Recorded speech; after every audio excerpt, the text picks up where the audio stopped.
Hey everybody, and welcome back to the channel. Thanks so much for hopping on today. I hope you all are having a great day and a great summer so far.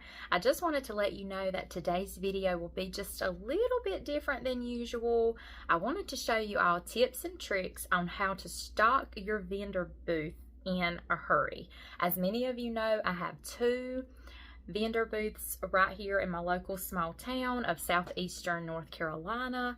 I know many of you have vendor booths as well, or maybe in crafter events, craft fairs, things like that. And you all know the hustle and bustle and rush of trying to get together items in a hurry, last minute, or if there's a week in your booth and you have a lot of sales, you've got to hustle and bustle. A lot of times you may have items ready to go right back in there and restock, but sometimes if you're behind or if something else is going on in your personal life and you just don't have enough stuff to go back in your booth, you've got to do something quick. So that's what today's video is all about, just giving you some tips and tricks on how to go through that stash of yours, find the perfect item, and know what to do with it, make it beautiful, and get it in that booth, because you all know you don't have to do a complete and total makeover to every single item to flip it and make those beautiful upcycled home decor pieces. So I hope you enjoyed today's video, and we'll go ahead and get started.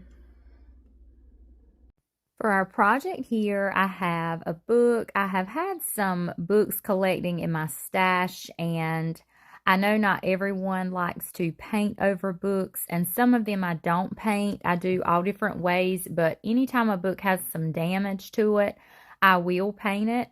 Just like this one here, I'm going in. I got a new Dixie Belle color called Cucumber Ice. And y'all, this is the neatest color because at first glance, it looks like an off-white. But when you start painting it, and the more you look at it, and while it dries and you do a second coat, it has a greenish, yellowish hue, and it is just the prettiest color, and I love it. So I went and I did one full coat of this color, let that dry completely, and I did go in with a second coat, and like you see me doing here, I'm just taking a little bit of paint on my brush and dry brushing over those closed pages. And we are going to be decoupaging on a beautiful print today I purchased from an Etsy shop. And so I'm taking my Mod Podge mat here and brushing over the entire front cover because it's going to take up a good portion of that front cover. And y'all, look at this beautiful lemon image. I love that book stack on there. I just think it is so pretty, and I just cut it straight with my scissors. I didn't do the feather technique. I just wanted it fit perfectly on this book, so I left it just like that. So I smoothed down that image onto my book. I'm applying heat here and taking a balled up piece of saran wrap. That is a little magic tool you can have in your craft room to smooth down your decoupage papers. Now, it works great with printer paper. I'm not exactly sure how it works with rice paper. I'm not one to use rice paper or napkins a whole lot. I have before, but it works wonders on computer paper. After I got my book painted and everything, you could still see the title of this book. And I didn't really like that because I didn't really like what the title said. So I'm just taking a pretty rough piece of sandpaper here, and I scuffed up that spine. I was just trying to scuff off that title, and y'all, I love the look that I started to get. It was just giving me an aged, old, worn, dirty look. So I scuffed it up a little more on the spine, and then I went all the way around the book and scuffed up the front and the back and the edges just a little bit more. And I was just loving that look that it gave me. This book looks so old. This is another little neat tool you need to have in your craft room, a little desktop vacuum. I got mine off of Amazon, and I will include that in the description of the video. If you're watching on YouTube, now if this is on Facebook, I don't usually drop links in the comments unless you comment and ask. So just if you're watching on Facebook, comment and ask any questions, and I will be sure to include any links you would like. Now, this is Dixie Belle's Best Dang Wax in the color brown. I wanted to age the book up just even more. So this is the perfect wax if you want that aged, dirty, old, worn look. You use this brown wax, and you can really use any brand. It doesn't have to be the Dixie Belle. This is just what I've currently been using lately, but I do love this wax. It's an awesome wax. I decided I wanted to add a little something else to the spine because I wasn't succeeding very well on covering that title. Not even with the sandpaper, you could still see some of it. So this is the IOD trimmings mold. I chose one of the little trim designs here. I'm taking my air dry clay. I get mine off of Amazon. And you just want to take a little bit in your hand and roll it up sort of like a worm or a snake shape that you would, just like you're kind of playing with Play-Doh with your kids or your grandkids. And you just want to lay that clay into that mold and press it down because you want all those details and designs of that mold to be indented into that clay. And then I like to take a flat surface like a card or like that was a tag I had there that I just pressed and scraped the excess clay away with. And y'all, it had been a while since I did mold, so I don't know what I was thinking here. I just went and dabbed a little glue onto that spine and pressed that clay down, that clay mold down, but you really want to coat the entire surface of your mold. So I had to go back and add more glue to my mold, and you just want to spread the glue anywhere that mold is going to touch your surface. You want there to be glue there because you don't want it trying to raise up on the edges or on any part of your mold. So you just want to be sure you have plenty of glue on there.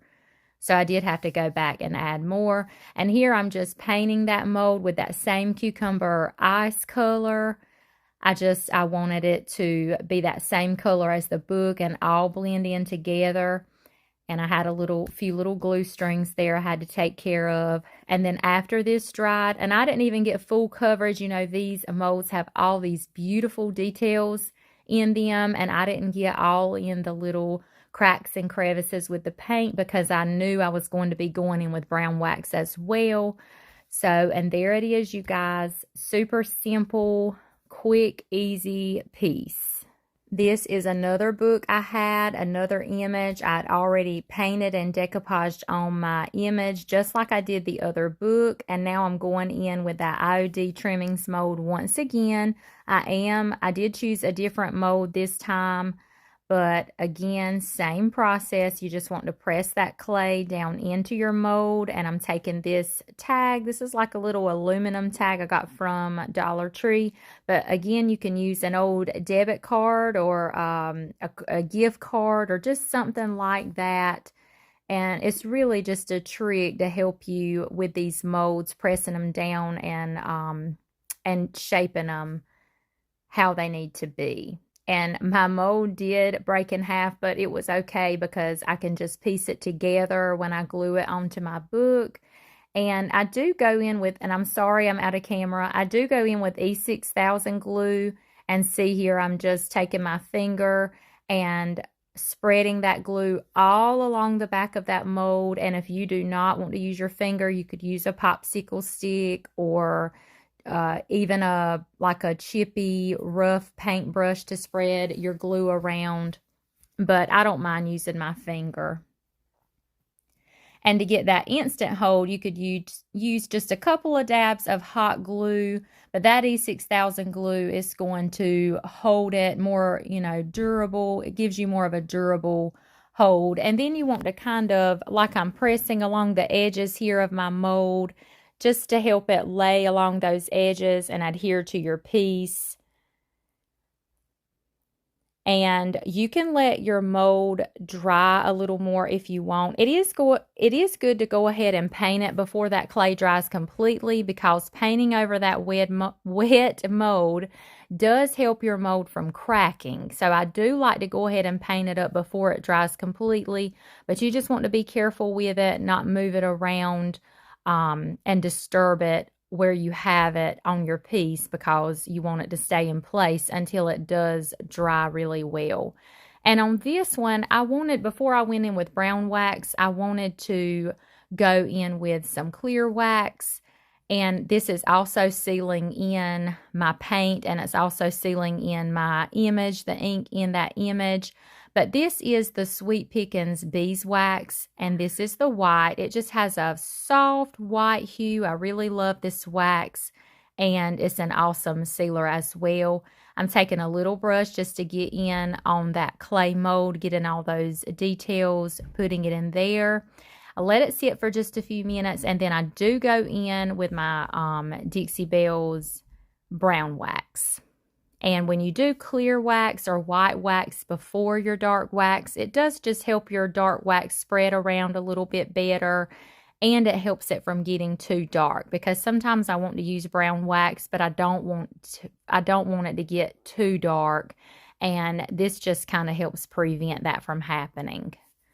So I just brush all around that book, getting that brown wax on the closed pages as well as the edges, along the mold, and even the front of my image very lightly. And I loved how this one turned out as well. I did decide to go in with some copper gilding wax. I was looking at the colors in that image, and I thought that would be really pretty to add some of this copper gilding wax. So I just take my finger and rub along the outside edges of the book as well as over that mold. And y'all, I was so in love with that, and I was so glad I did that, because it matched the little belly of that bird.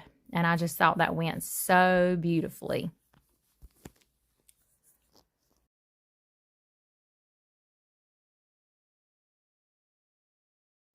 I decided to take some ribbon. This is just some burlap ribbon. I get it from Amazon, and I was going to wrap the bottom half of this book and just tie a little simple bow there, just to add a little something extra. And I thought that was really cute, because the trimmings of that ribbon matches the bird's belly as well. And I had a couple of little pieces of greenery I hot glued and attached to the underneath of that little bow there. And I just thought that added a sweet little touch. I love how both of these books turned out. Oh, and I did decide to add, that's just some jute string I tied in a bow, and I hot glued to the front of my other bow. For this project, I wanted to do a rustic style vignette. So first, I was finding some little farmhouse pieces in my stash to go inside of my vignette. And I had this cute little wooden cow. It originally came from the Dollar General for $1, and I just had some little words from some other images that I had recently printed in my stash. Like this says sweet cream. It was part of another image that I had to cut to fit a piece. So I'll save those little scraps for a future project. And I was just trying to use some of that stuff up. And I simply decoupaged those onto this cow. The color matched perfectly and all of that, but I did want to dirty it up just a little bit more, so I'm going in with my Dixie Belle's Best Dang Wax in the color brown, and I just brushed over the cow as well as the little words that I just decoupaged on. And I did cut away that little twine that was around his neck with the black and white beads.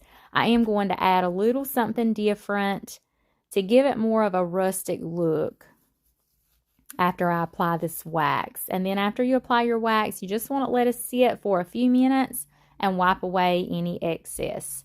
Sort of a wax on, wax off type method. I rewrapped his neck with some jute string, and I had these rusty bells. I get these off of Amazon. I love them. They're perfect for little rustic projects like this. and I hot glued a couple to his neck where on that jute string. Here are some labels I printed on muslin cloth. I do have a tutorial where I do that. You sort of trick your printer. I just have a regular inkjet printer, and with this method, you sort of trick your printer by ironing on your muslin cloth to a piece of freezer paper. But I have a full tutorial on that, and I plan on doing another video of that here soon. So I cut away the label I wanted to use. This was a little Starbucks bottle. I had already chalk painted white. I actually had done this bottle for a Christmas project, and it never got sold in my booth, so I'm just replacing that label. I painted over the Christmas label, and now I'm applying this farmhouse label right over that. And since this is fabric, you could adhere it with your Mod Podge, but normally I'll just hot glue my fabric labels on all around the edges. And now here is my old rusty, crusty wooden box. I believe someone gave me this box. I've had it in my stash a good while. I just haven't really known what to do with it. I didn't want to change it a whole lot because I wanted to keep that rusty, crusty feel of it. Now, being as I was going to decoupage a label on, I did want to paint the front of the box white so that label would pop, and then around that I stippled on some black chalk paint because I did like how that looked after I started stippling on that black chalk paint, because you could still tell it was an old box. It still looked rustic, and I loved how that black looked with that label. So I did decide and go and paint the rest of the wooden box with that black chalk paint after I adhered my label. I'm just using Mod Podge matte and a little sponge brush here to brush on that Mod Podge on the back of my label. And of course I had to go with a cow label since I had the little cow we did and the milk bottle that we did. I placed that label onto the front there, made sure it was good and center, wiped it down. You want to give it time to dry. And then here I am stippling on. I'm just doing a stippling technique just like this. I only did one coat. You could still see hints of the original wood color throughout this crate as well. I did the inside also. I wanted to give it that complete look, and I did the bottom. So see how this looks? I mean, I know not everybody likes this look, but I love old and I love worn, and I just think it's beautiful. So I want to fill it now with some goodies. So I just put a piece of cut burlap in the bottom just to sort of line it with something. And now we will add all of our goodies inside that we made together. Here's a little milk bottle and our cow. And then I had this little watering can here, and I'm not even sure where I got it from, but I thought, well, how cute is that? And I added some cotton in the back. And I just think this is too cute. This is another quick upcycle here, but I can't wait for y'all to see how it turned out in the end. It turned out so cute. So I had this wood round here in my stash. I grabbed it up. Initially, I was just going to do a quick dry brushing technique using the DIY white swan color, like you see me doing here, because I did like the wood of this piece. I like the pattern in it and how it looked and everything. But I really weren't liking the way the dry brushing was looking on top of that. So I did decide to go in and just go ahead and do full coverage. So I did one full coat. I let that dry, and then I did do a little bit of touch up. I didn't have to do a complete second coat. DIY paint it's clay-based as well as a chalk paint. It's really good paint, but it does tend to get a little thick on you. but you can just spray your piece or keep dipping your paintbrush into some water to kind of help spread that paint around and help it keep it from getting so thick. After that dried, I just took a little piece of sandpaper. I wanted to distress this a little bit, and I just sanded the brush strokes and everything out. And like I say, I did wanted it to be distressed a little bit. And I did go ahead and do the bottom of it as well. Cleaned all of those sanded paint pieces away. And I wanted to go ahead and go in and seal this paint. So I'm using you can see those hard pieces of wax in my little container there. Make sure you don't leave your lid off of your wax containers, because that's what will happen. Make sure you close them up after each use and don't forget them open. But I went in with my little blender brush and sealed in that paint with the Dixie Belle clear wax. I found this cloche in my stash, and y'all, it fit perfectly over that wood round. I was so excited. So I cleaned that up, and then I found these little piggies. These are from Hobby Lobby, and I thought, how cute would that be to have two little piggies in this cloche? So I just added some greenery with them. I didn't do a thing to the piggies. They were super cute how they were. And I just loved it, y'all. I placed the little cloche over it, kind of squeezed everything together where it would all fit. And y'all, I just think this is the cutest little thing. I did decide to grab some lace ribbon. I wanted to tie a little piece around that handle, add a little piece of greenery. And then I thought a tag would be the perfect thing to add. So I have these little round cardboard tags. I painted it white, and I have this cute little piggy stamp I got off of Amazon.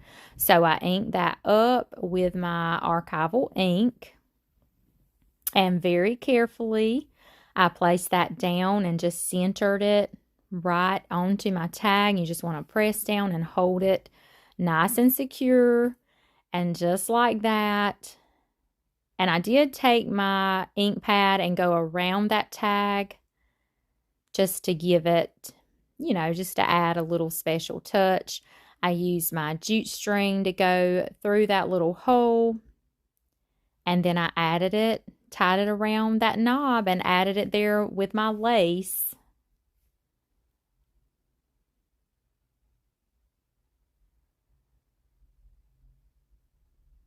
I did decide to hot glue that little piece of greenery there because it fell out on me. So I didn't want it to fall out. So you just add your little dab of hot glue onto the stem and stick it where you want it, and it'll stay. And I tied a cute little bow with that lace ribbon.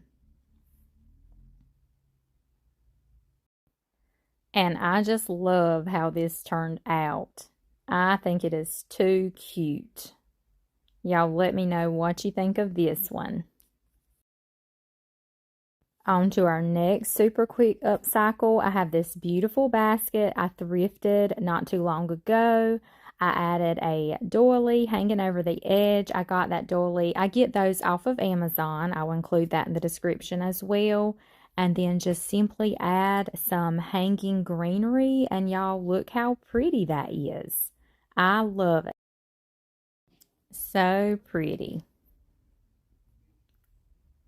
For our next quick upcycle, I have this milk can here, and I simply added a transfer. I love the black design that it had on it, so I didn't want to paint it or change anything. And I had that transfer, and I thought it would be perfect. I have this boxwood greenery I get from Walmart, and I added that. And look how pretty that turned out. Next, we have this little green basket. I love the color. I added lemons and greenery and a bow, and I didn't do anything else to it. And I just love how that turned out as well. I love a quick upcycle.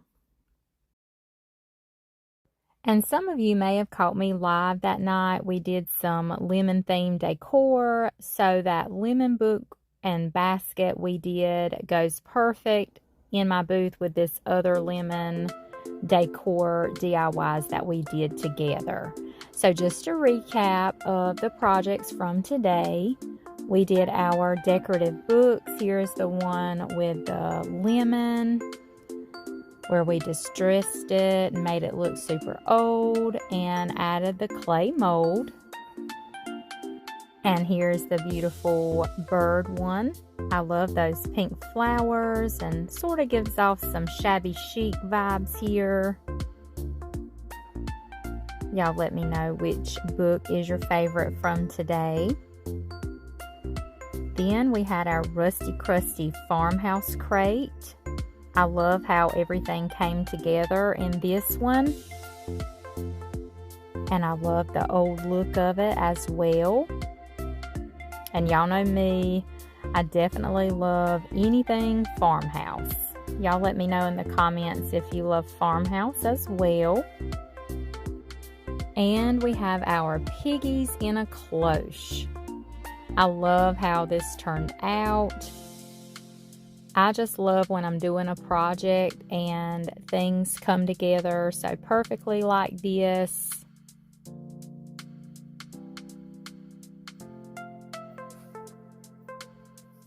Our basket with greenery. Our milk can where we just added the transfer. And there's that lemon basket. Thank you so much for joining me for today's video. Y'all let me know in the comments which is your favorite. And like I said, these were just some quick ways you can get those booth stock really quickly. You get a lot of sales one day, you can go through your stash and find items and put together pretty quickly so you can get your booth restocked and ready to go once again. As always, thank you guys so much for your support of my channel. Please like, subscribe, and share around. You can also find me over on Facebook and TikTok. I hope you guys have a blessed day, and I will see you on the next video. Bye for now.